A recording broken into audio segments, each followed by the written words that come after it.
I pulled apart all the frame holders that were still the original design and got them out of the hive, and then I'm going to do the new design.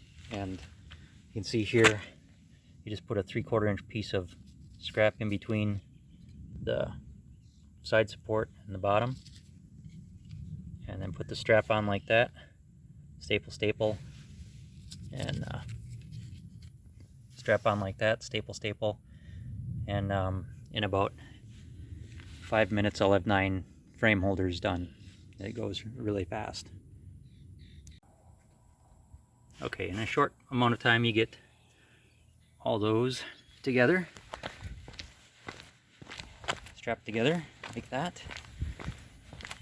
And I've always wondered how hard it would be to take them apart, and thanks to kids running around and distractions, I put 2 together backwards, so I can tell you with confidence they come apart really hard.